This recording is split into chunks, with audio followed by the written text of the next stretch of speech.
Continue करते हैं हम प्रश्नावली 2.5 का। आज ये डी पार्ट चल रहा है। इससे पहले हमने पार्ट 3 बना लिए थे, ए बी सी। 2.5 के 3 भाग हो गए थे और 2.5 का आज 4th पार्ट चल रहा है। इसका क्वेश्चन नंबर 12 क्वेश्चन आपको सत्यापित करना है, यानी कि सिद्ध करना है ये वाली चीज़ें। तो जो चीज़ आपको सिद्ध करनी है उसमें क्या लिखा हुआ है, x³ + y³ + z³ - 3xyz। इसके बराबर वो पद आपको जो विस्तारित रूप से दिया उसको हल करना है। तो यहाँ पर जो बड़ा भाग है वो हम सरल करेंगे और उसको सरल करते हुए छोटे भाग के बराबर ले आएंगे। तो देखिए ये लिखा हुआ आपके पास x + y + z इंटू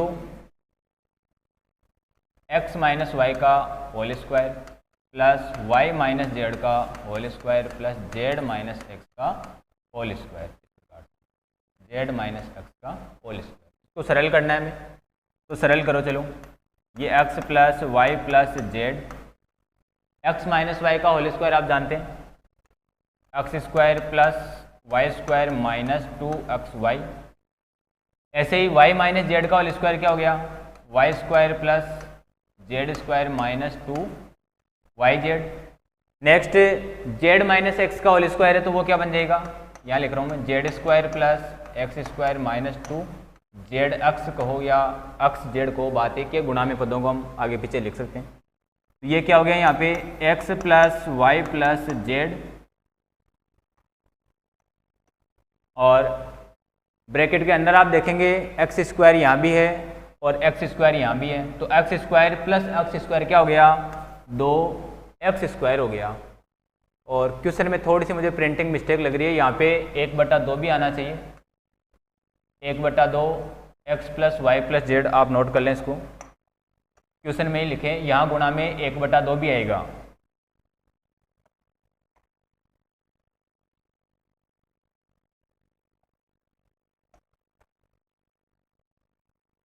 यहाँ 1/2 और आएगा भाई, ठीक है। थोड़ी सी प्रिंटिंग मिस्टेक है, देख लेंगे आप।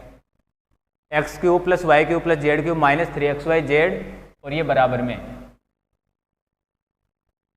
क्या चल रहा है, 1/2 इंटू फिर आगे का ब्रैकेट है, ठीक है। तो वो जो 1/2 है वो गुणा में यहाँ साथ साथ रहेगा। अभी उसको 1/2 को यहाँ दर्शा दिया मैंने, 1/2 इस प्रकार से। तो x² प्लस आगे वाला x² क्या हो गया, 2x² हो गई। ये y² प्लस यहाँ आगे वाला y² क्या हो गया, 2y² हो गया। इसी प्रकार ये लास्ट में z² यहाँ पे है और एक और z² इसके साथ में, तो ये कितने हो गए, 2z² हो गए। स्क्वायर वाले सभी पद लिख दिए हमने। ऊपर यहाँ आप देखेंगे -2xy, फिर यहाँ देखेंगे -2yz, फिर नीचे आप देख रहे हैं कि -2zx ये है। तो ये हमने लिख दिया। अब जो आगे वाला पूरा ब्रैकेट है उन सभी में से देखो 2 कॉमन आ रहा है, 2 सभी में 2 कॉमन आ रहा है। तो वो 2 हमने कॉमन निकाल लिया, बाहर आ गया। तो ये 1/2 वाला, और वो जो 2 हमने कॉमन निकाल लिया वो देखो 2 सबका 2 हमने कॉमन निकाली, वो गुणा में यहाँ लिखे हैं, चाहे गुणा में हम आगे लिखें, बात एक ही है। और 1/2 चल ही रहा था। क्वेश्चन में प्रिंटिंग मिस्टेक थी, 1/2 नहीं लिखा होता, आपको लिखना है क्वेश्चन में, ये साथ साथ चलेगा। अब यहाँ देखिए क्या हो गया, x + y + z इंटू सबका 2 हमने कॉमन निकाली, यानी 2 यहाँ से हट गया, क्या बचा, x² + y² + z²। 2 यहाँ से भी चला गया, माइनस का xy माइनस का yz और माइनस का zx। अब आप देख रहे हैं कि ये 2 से ये वाला 2 क्या हो गया, कैंसिल हो गया। क्या बचा, ये बचा x + y + z into x² + y² + z² minus xy minus yz minus zx। ये कब लिखते हैं, ये वाली फॉर्म कब आती है आपके पास, ये इस सर्वसमीका का जब हम प्रयोग करते हैं तभी तो आती है। देखिए सर्वसमीका हमने क्या पढ़ी थी, यहाँ संकेत के लिए सर्वसमीका लिख रहा हूँ मैं। सर्वसमीका हमने ये पढ़ी हुई है, जब हमें x³ + y³ + z³ minus 3xyz दे रखा होता है, तो हम इस प्रकार की फॉर्म लिखते हैं, x + y + z का इंटू z, फिर इंटू में क्या आता है, जब इसको हम प्रसारित करते हैं तो x² + y² + z² minus xy minus yz minus zx, ये तो फॉर्म आती है। तो ये किसकी फॉर्म हो गई, ये प्रसारित फॉर्म किसकी हो गई, ये इसी की हो गई। जो क्वेश्चन में दे रखा था इसके x cube plus y cube plus z cube minus 3xyz ऐसा होता है तो हम सर्व समीकरण से ये वाला प्रसार करते हैं, तो प्रसार को हम संक्षिप्त भी तो कर सकते हैं। तो ये क्या हो गया इसका, ये इसका LHS हो गया और यही हमें सिद्ध करना था। और सिद्ध करना था तो हम क्या लिखते हैं, इतिसिद्धम लिखते हैं।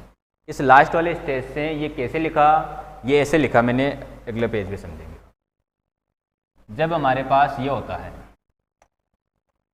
जब हमें ये दे रखा होता है कि x cube plus y cube plus z cube minus 3xyz, जब हमें ये दे रखा था तो हम क्या लिखते हैं, हम ये लिखते हैं x plus y plus z into x square plus y square plus z square minus x y minus y z minus z x. ये तो अपनी सर्व समीकरण स्टैंडर्ड जो आपको बताई है वो होती है। अभी हमने जो क्वेश्चन किया था उसमें ये वाली स्टेप आपके पास आ गई। हमने क्वेश्चन को सरल किया, सरल करते करते ये वाली स्टेप आ गई हमारे पास, x plus y plus z into x square plus y square plus z square minus x y minus y z minus z. ये फॉर्म अपने पास आ गई। तो जब ये सर्व समीकरण का प्रसारित रूप ये होता है तो इसी सर्व समीकरण को हम संक्षिप्त करके पुनः ऊपर वाली फॉर्म में लिख सकते हैं, यानी x cube plus y cube plus z cube minus 3xyz ऐसा लिख सकते हैं। बस ये प्रसारित फॉर्म को संक्षिप्त कर दिया हमने। ये तो इस क्वेश्चन का आंसर लाना था आपको। तो हमने क्वेश्चन को सॉल्व किया, सॉल्व करते हुए ये क्या आ गया, ये प्रसार रूप हो गया। इस प्रसार रूप को जब हम सर्व समीकरण की सहायता से संक्षेप में लिखेंगे तो x cube plus y cube plus z cube minus 3xyz लिखा जाएगा और ये क्या बन गया, इसका उत्तर बन गया। तो सिद्ध करना था, नोट कर लें इसको। करते हैं नेक्स्ट 13 क्वेश्चन। हाँ, तो इसमें भी हमें सिद्ध करना है। क्या सिद्ध करना है, यदि x plus y plus z बराबर, क्वेश्चन पढ़ें स्क्रीन पे, x plus y plus z बराबर 0 हो तो x cube plus y cube plus z cube बराबर क्या होना चाहिए, 3xyz होना चाहिए। तो इससे जस्ट वाले ऊपर वाले क्वेश्चन में हमने सर्व समीकरण पढ़ी है। क्या सर्व समीकरण पढ़ी है हमने, कि जब आपके पास, क्योंकि जब हम ये जानते हैं कि x cube plus y cube plus z cube minus 3xyz बराबर क्या लिखते हैं हम ये लिखते हैं x plus y plus z into x square plus y square plus z square minus x y minus y z minus z x, इस प्रकार से लिखते हैं ये एक ही ब्रैकेट में। तो यहाँ में क्या दे रखा है प्रश्नानुसार, या यहाँ x plus y plus z बराबर क्या लिखना है आपको, 0 लिखना है।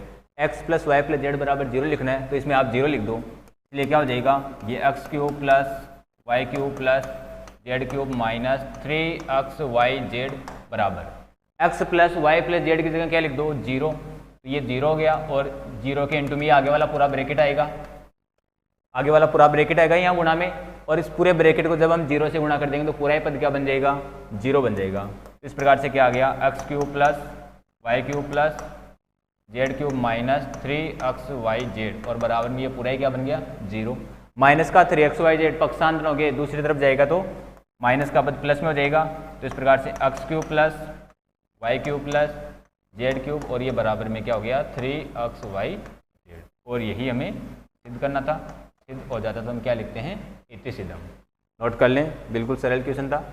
सर्व समीकरण आपको याद होनी चाहिए बस। अगर सर्व समीकरण याद है तो सरल है, और सर्व समीकरण याद नहीं है तो सरल नहीं होगा क्वेश्चन। बढ़ते हैं नेक्स्ट क्वेश्चन की ओर। क्वेश्चन 13 अपने हो गए। प्रश्नावली लगभग समाप्त होने वाली है, 2 क्वेश्चन और करेंगे और अपना क्वेश्चन कंप्लीट हो जाएगा। तो ध्यान से आप करें, आधे घंटे की प्रश्नावली और बचेगी लगभग अपनी। तो समय की गणना न करें, आप प्रश्नों पे ध्यान दें, अपने सीखने पे ध्यान दें।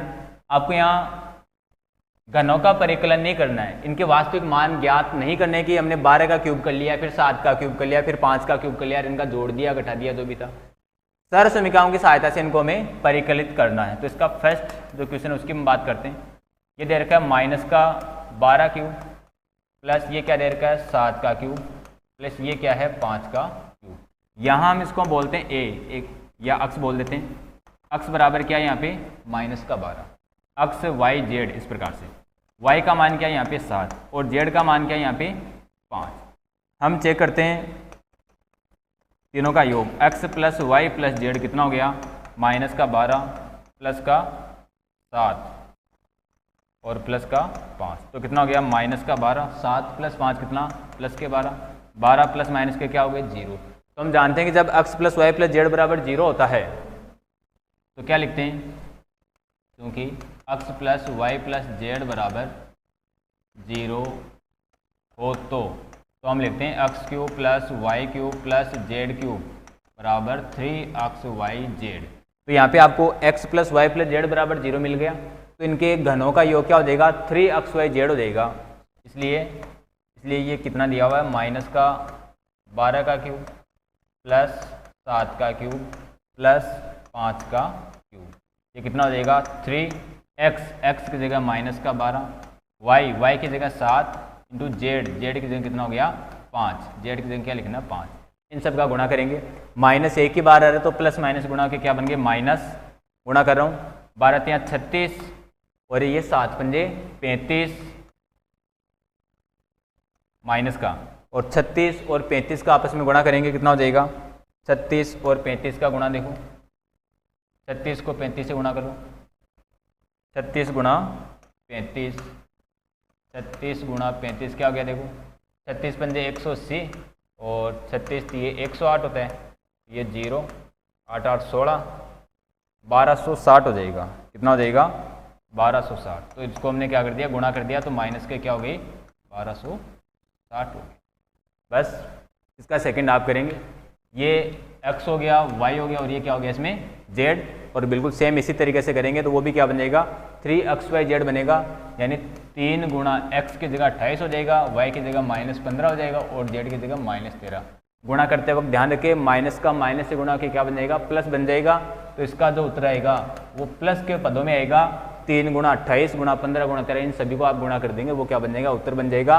पूरे विस्तृत रूप से इस प्रकार से आपको करना है। सेकेंड पार्ट आप स्वयं करेंगे। इसमें करते हैं नेक्स्ट क्वेश्चन।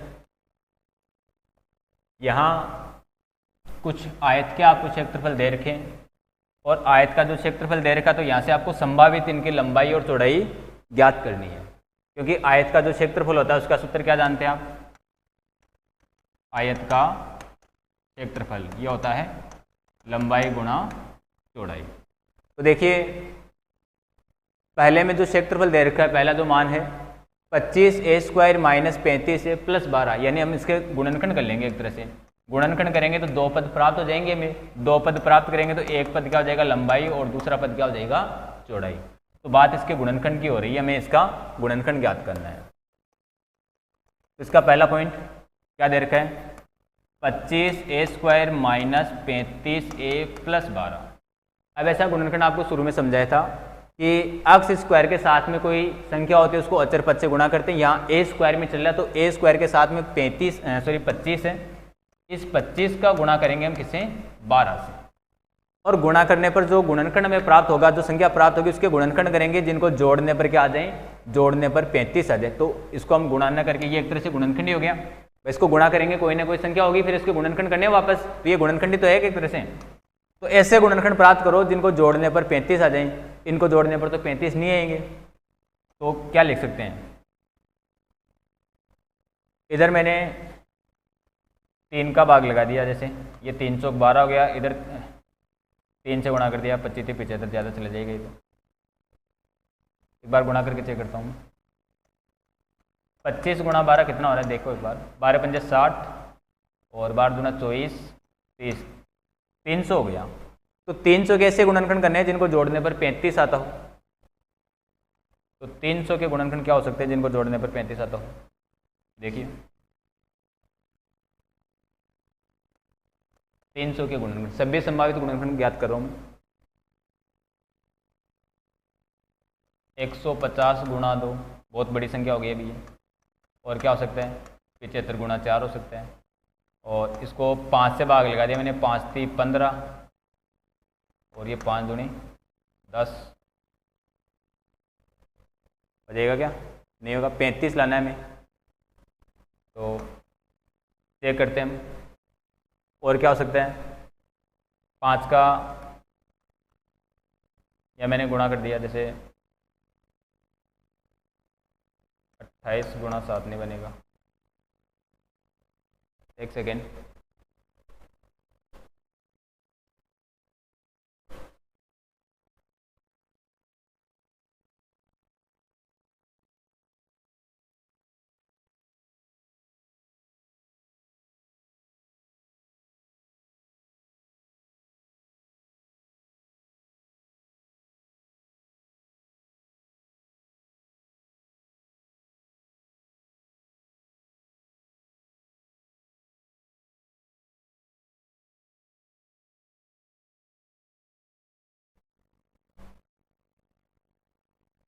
तेईस गुणा 10 हम करते हैं तो 300 प्राप्त हो जाएगा।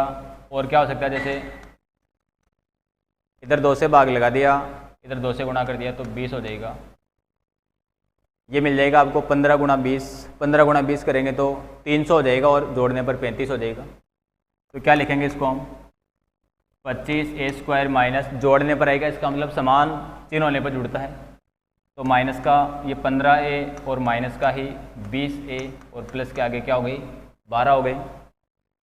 यहाँ दो में कॉमन लेते हैं, 5a कॉमन आ जाएगा, जैसे 5a कॉमन आ गया तो क्या बच गया 5m 25 माइनस 5 3 15, a बाहर आ चुका है पहले से।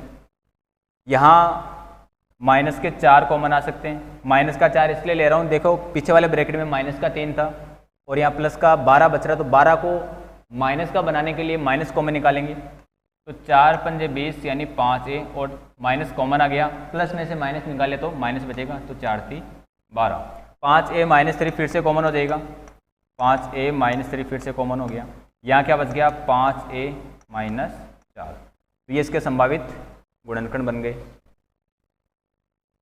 तो अतः हम क्या लिख सकते हैं, अतः इसकी लंबाई हो गई 5a माइनस 3 और संभावित चौड़ाई क्या होगी 5a माइनस 4, ये इसकी लंबाई और चौड़ाई। क्या करना था, मेन आपको इसमें गुणनखंड करना था, नोट कर लें इसको।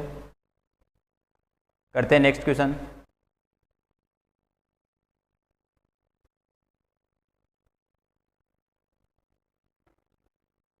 सेकंड पार्ट देखिए इसका,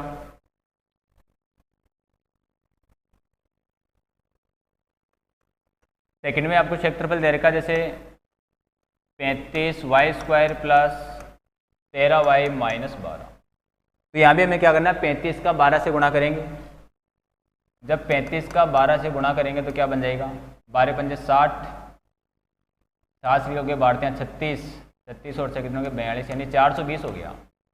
420 के ऐसे गुणनखंड करो जिनको घटाने पर क्या आ जाता हो 13, तो जैसे 35 गुणा 12 तो आपके पास था ही, इसी के जस्ट आगे हम करते हैं, जैसे इसमें मैंने भाग लगा दिया, ये हो गया, जैसे 4 से भाग लगा दिया तो 4 3 12 और ये 4 से गुणा करेंगे तो 35 दूनी 70 140, ये तो बड़ी संख्या हो जाएगी। तो इसको हम क्या कर लें, इसमें जैसे 5 का भाग लगा दिया, 5 संते 35 और इसको 5 से गुणा कर देते हैं, 12 पंजे 60, कितना आना चाहिए घटाने पर, घटाने पर 13 आना चाहिए, तो विचार करें देखें।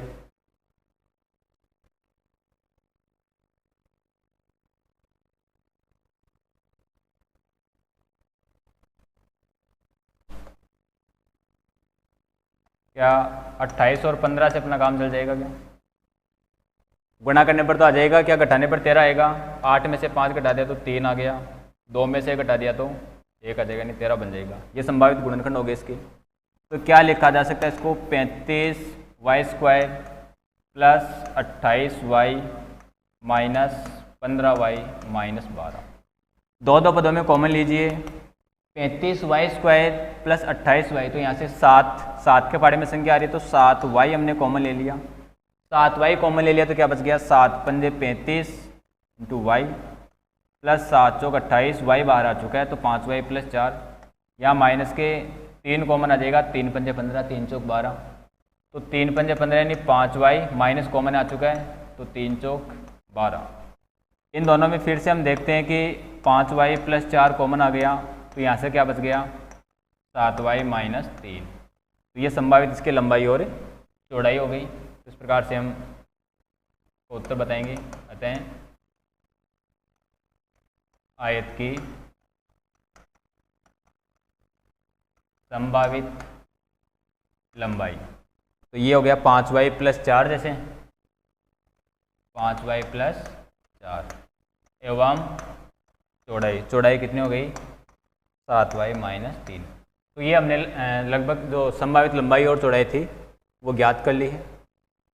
गुणनखंड विशेष रूप से आप ध्यान में रखें, इनके टुकड़े करने होते हैं। अचर पद का अक्स स्क्वायर के गुणांक से हमें गुणा करना होता है, फिर इसके गुणनखंड करेंगे। जैसे यहाँ घटाने पर 13 है या बोला जोड़ने पर 35 है, तो ये प्रैक्टिस से ही बनेंगे, ऐसे कोई याद करने से नहीं काम चलेगा। तो क्वेश्चन करते हैं नेक्स्ट 16। अगले क्वेश्चन में क्या दे रखा है आपको, जैसे घन दे रखा है, यहाँ पे घन दे रखा है और इनके विमाओं के हमें मान बताने हैं। विमाओं का मतलब इसकी लंबाई या जो कोर होती है वो हमें मालूम करनी है। जैसे कि ये घन होता है आपके पास, तो इस घन की ये लंबाई यानी लंबाई चौड़ाई ऊंचाई सभी मान समान होते हैं। इसको हम घनाभ बोलते हैं भाई। ये क्या होता है, घनाभ होता है। घनाभ में तीनों विमाएं अलग होती है या कोई भी दो विमाएं अलग होती है, यानी तीनों विमाएं समान नहीं होती हैं, तब तो वो घनाभ हो जाता है। इसकी लंबाई हो गई, चौड़ाई और ऊंचाई हो गई, ये तो घनाभ होते हैं।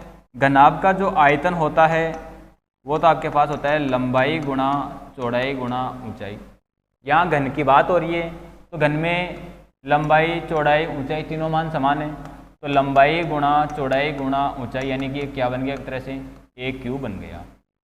यानी कि आपको जो व्यंजक दे रखे हैं उसको इस प्रकार से गुणनखंडित करना है कि उसमें 3 पदों का गुणा मिल जाए आपको, a गुणा a, इस प्रकार से। तो घनाभ दे रखा आपको, तो घनाभ दे रखा तो यहाँ से आपको क्या मिल जाएगा, अगर घन दे रखा तो वहाँ भुजा प्राप्त हो जाएगी, और घनाभ दे रखा तो लंबाई चौड़ाई और ऊंचाई के संभावित मान प्राप्त हो जाएंगे। तो अपना क्वेश्चन चल रहा है घनाभ का। तो घनाभ का क्या दे रखा आपको, आयतन दे रखा है। इसका फर्स्ट क्वेश्चन करते हैं हम, हल फर्स्ट। घनाभ का आयतन, आयतन का व्यंजक क्या लिखा हुआ है यहाँ आप देखेंगे 3x² - 12x। अब आयतन का हम सूत्र जानते हैं, क्या होता है L × B × H होता है, लंबाई गुणा चौड़ाई गुणा ऊंचाई होता है। तो यहाँ आप इसके गुणनखंड करो, देखें क्या कुछ कॉमन आ रहा है क्या, 3x² - 12x, तो एक तो 3 कॉमन आ जाएगा, एक अक्स भी कॉमन आ जाएगा, 3 एकम 3, 3 चौक 12, 3 कॉमन आ गया, एक तो एक अक्स कॉमन आ गया। अक्स स्क्वायर में से हमने अक्स कॉमन निकाला, तो यहाँ क्या बच गया, एक तो अक्स बच गया, माइनस यहाँ देखो क्या बच गया, अक्स तो 12 आ गया, 12 में से हमने 3 निकाले तो 3 चौक 12, 4 बच गया। तो ये संभावित व्यंजक हो गया, देखो L × B × H। अतः घनाभ की संभावित विमाओं का मतलब लंबाई चौड़ाई ऊंचाई, यानी लंबाई चौड़ाई और ऊंचाई। लंबाई पहला मान लंबाई, इसको हम क्या लिख सकते हैं 3, चौड़ाई क्या होगी जैसे अक्स, और ऊंचाई क्या होगी अक्स - 4। तो इस प्रकार से हमने लंबाई चौड़ाई और ऊंचाई ज्ञात कर लिया, संभावित लंबाई चौड़ाई ऊंचाई। इसका सेकंड पॉइंट देखिए, सेकंड पॉइंट भी इसी प्रकार का है। घनाभ का आयतन दे रखा आपको, घनाभ का आयतन क्या दिया हुआ है, 12k y² + 6k y - 20। घनाभ का जो आयतन होता है सूत्र हम जानते हैं L × B × H, यानी लंबाई गुणा चौड़ाई गुणा ऊंचाई होता है। बराबर में देखो यहाँ कुछ कॉमन आ सकता है, ये 12 के बारे में, ये 6, ये 20, तो टुकड़े करेंगे इसके, इसको थोड़ा मैं इस प्रकार से लिख देता हूँ एक लाइन में, इसका आयतन। तो आयतन मैंने लिखा 12k y² + 6k y - 20k। देखिए एक तो k कॉमन आ रहा है, सब में से क्या आ रहा है, k कॉमन आ रहा है, तो एक तो k को कॉमन निकालो आप, ये लो k कॉमन आ गया भाई साहब। अब क्या बच गया, k के अलावा 12y² + 6y, k कॉमन आ गया है, यहाँ क्या बच गया अंदर 20 बच गया। तो ये एक और ये दो ब्रैकेट हो गए आपके पास, दो मान है अब, तो इसको बीच वाले के और गुणनखंड करेंगे। 20 का गुणा करेंगे 12 से, 12 दूनी 24 यानी 240 हो गई। 240 के ऐसे गुणनखंड करो जिनको घटाने पर क्या आता हो, 6 आता हो। तो 240 के संभावित गुणनखंड क्या हो जाएंगे, विचार करो। देखिए 240 के संभावित गुणनखंड जिनको घटाने पर क्या आ जाए, 6 आता हो।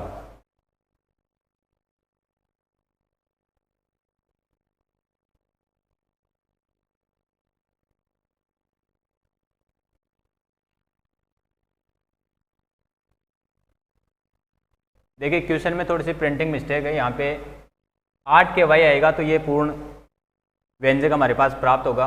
तो क्वेश्चन में थोड़ा चेंज करेंगे आप, 8 आएगा यहाँ पे, 6 की जगह क्या लिखना है आपको, 8 लिखना है। 8 के वाई यहाँ पे 8 के वाई, तो 8 के वाई के हिसाब से इसको हम सॉल्व करेंगे। आयतन क्या दे रखा, देखो ये दे रखा आपको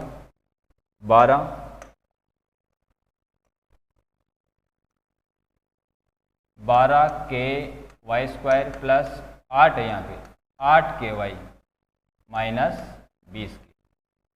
अब देखो के तो कॉमन आ जाएगा, के साथ में 4 के पहाड़ी की संख्या दे रही है सभी, 4 × 12 4 दूनी 8 4 × 20, तो यहाँ से हमने 4 के कॉमन ले लिया, तो क्या बच गया 4 × 12 यानी 3 वाई स्क्वायर प्लस 4 का भाग लगा दिया 8 में, 4 दूनी 8 2 वाई, 4 × 5 20 यानी 5, ये तो कॉमन आ चुका है। अब यहाँ देखो 5 × 15 के ऐसे गुणनखंड करो, 15 के ऐसे गुणनखंड करो जिनको घटाने पर क्या आता हो, 2 आता हो। तो जब 5 और 3 को घटाएंगे तो 2 आ जाएगा। घटाना इसका मतलब असमान चिन्ह होगा, एक प्लस का होगा और एक माइनस का होगा। यहाँ किसका चिन्ह चल रहा है, प्लस का, तो प्लस का चिन्ह बड़ी संख्या को मिलेगा, इसका मतलब छोटा चिन्ह जो माइनस का चिन्ह वो छोटी संख्या को मिलेगा। तो यहाँ से L into B into H बराबर क्या आ गया, 5 × 3 मिल गया आपको। तो ये 4 के बाहर चल रहा है, हमने क्या लिख दिया 3y square plus 5y minus 3y minus 5, इसके गुणनखंड करेंगे आप अंदर, तो ये 4 के बराबर में चल रहा है। यहाँ से हमने 3y कॉमन लिया, 3 नहीं आएगा, केवल y कॉमन आएगा, y कॉमन निकाल लिया तो क्या बच गया, देखो यहाँ से 3y स्क्वायर प्लस 5y में से y निकाल लिया तो यहाँ क्या बच गया 3y प्लस 5, y तो कॉमन में आ चुका। इन दोनों में से माइनस का एक कॉमन निकाल लेते हैं, -1, तो यहाँ क्या बच गया y बच गया और प्लस का क्या बच गया 5, क्योंकि माइनस का चिन्ह तो कॉमन निकाल लिया ना हमने, और यहाँ 3 भी बचा हुआ, सॉरी 3y, तो 4 के बाहर चल ही रहा था। यहाँ 3y प्लस 5 कॉमन हो गया, 3y प्लस 5, और यहाँ अंदर बच गया था y माइनस 1, तो ये क्या हो गई इसकी, आप लिखेंगे आगे, ये लंबाई हो गई, ये इसकी क्या हो गई चौड़ाई, और ये क्या हो गई ऊंचाई यानी कि h। तो ये इसके संभावित मान हो गए। इस प्रकार से हमने इसके व्यंजक प्राप्त कर लिए, इसके विमाएँ प्राप्त कर लिए, लंबाई चौड़ाई और ऊंचाई प्राप्त कर लिए। ठीक है, तो प्रश्नावली अपनी कंप्लीट हो गई आज। इसकी जो सर्व समीकरणाएँ हैं उन सर्व समीकरणों का मैं एक बार दोहरान करवाऊंगा आपको। सर्व समीकरणाएँ देखिए वापस से देख लेते हैं। जो बेसिक सर्व समीकरण थी, मेन 10 सर्व समीकरण अभी 5 मिनट में आप वापस करेंगे इनको। देखिए क्या पढ़ा था आपने, सबसे पहले आपने ये पढ़ा था x प्लस वाई का whole square, x plus y का होल स्क्वायर क्या पढ़ा था, x square plus 2xy plus y square. फिर आपने क्या पढ़ा था x माइनस वाई का होल स्क्वायर, तो ये क्या हो गया x square plus, sorry minus वाले में माइनस आएगा, 2xy प्लस वाई स्क्वायर। फिर हम बात करते हैं x square minus y square, ये जब आपको दे रखा तो हम क्या लिखते हैं x plus y into x minus y, यानी कि जब x plus y into x minus y ये दे रखा तो हम लिखते हैं इसको x square minus y square. फिर आपने ये पढ़ा हुआ है x plus a into x plus b, x plus a into x plus b बराबर क्या होता है x square plus a plus b into x plus a b. ये बेसिक 4 सर्व समीकरण आपने पिछली क्लास में भी पढ़ी थी और अब भी पढ़ी है और आगे भी बार बार पढ़ते रहेंगे, काम में आएगी। जो क्यूब वाली सर्व समीकरण हैं मेन वो ध्यान में रखेंगे, क्वेश्चन इसी के आएंगे। x प्लस वाई का होल क्यूब पढ़ा आपने, x cube plus 3x² y plus 3xy² plus y cube. जब प्रश्न में हम काम में लेते हैं तो घात के क्रम में लिखते हैं, वाई क्यूब को पहले लिख दिया जाता है, अर्थात इसको ऐसे भी लिख सकते हैं हम x cube plus 3x² y cube को पहले लिखेंगे तो y cube plus 3x² y plus 3xy²। Minus वाली सर्व समीकरण होती है ऐसे ही x माइनस वाई का होल क्यूब, क्या लिखते हैं आप, इसमें माइनस हो जाएगा x cube minus y cube plus 3x², minus आएगा यहाँ पे, y का पद माइनस, देखो y माइनस में तो केवल y वाला पद माइनस हो जाएगा और ये प्लस बनेगा 3xy²। इसके अलावा आपने होल क्यूब की सर्व समीकरण पढ़ ली। इसके अलावा दोनों का जो क्यूब का योगफल के रूप में पढ़ा था वो क्या था, x cube plus y cube को हमने क्या पढ़ा था, x प्लस वाई, और ये बनेगा x² minus x into y plus y²। और माइनस का जो क्यूब का योग हमने पढ़ा था तो इसमें x माइनस वाई हो जाएगा। देखो प्लस वाले में ये ब्रैकेट प्लस का है, माइनस वाले में माइनस का है, ये क्या बनेगा x²। देखो यहाँ थोड़ा उल्टा होता है, एक्स वाई का जो पद होता है प्लस वाले में माइनस का बनता है और माइनस वाले में प्लस का बनता है, ताकि वो कैंसिल हो जाए। एक्स वाई और प्लस y² सेम ही होता है। इनके अलावा जो नई सर्व समीकरण आपको मिली है वो ये है कि x plus y plus z का होल स्क्वायर, इसका विस्तारित रूप क्या होता है, प्रसार क्या बन जाता है, x² plus y² plus z² plus bracket में आएगा एक बार x square plus y² plus z² plus 2xy plus 2yz plus 2zx। ये तीन पदों का प्रसार हो गया। और एक जो क्वेश्चन बार बार आगे बड़े प्रश्न के रूप में पूछा जाएगा वो ये है आपका, जब x cube plus y cube plus z cube minus 3xyz ये ऐसा हो तो हम क्या लिखते हैं, तो हम लिखते हैं x plus y plus z into x² plus y² plus z², minus चलता है दो का जोड़ा, xy minus yz minus zx। इसी में कंडीशन लागू हो जाती है, इसी में कंडीशन क्या लागू हो जाती है कि यदि x plus y plus z बराबर 0 हो जाए तो क्या आता है आपके पास, देखिए x plus y plus z की जगह हम 0 लिख देंगे तो ये पूरा पद ही 0 से गुणा होने की वजह से क्या हो जाएगा 0। तो क्या प्राप्त हो जाता है आपको, x cube plus y cube plus z cube minus 3xyz, और ये पूरा पद क्या हो गया 0। तो यहाँ से फाइनल रिजल्ट आपको क्या ध्यान में रखना है, माइनस का 3xyz पक्षांतरण होने के बाद में उधर जाएगा तो प्लस में हो जाएगा, तो ये x cube plus y cube plus z cube minus 3xyz, sorry minus को उधर भेज दिया हमने तो बराबर में हो गया, तो बराबर 3xyz। ये फॉर्म होती है, ये घन ज्ञात करने में काम में आती है आपके, ठीक है।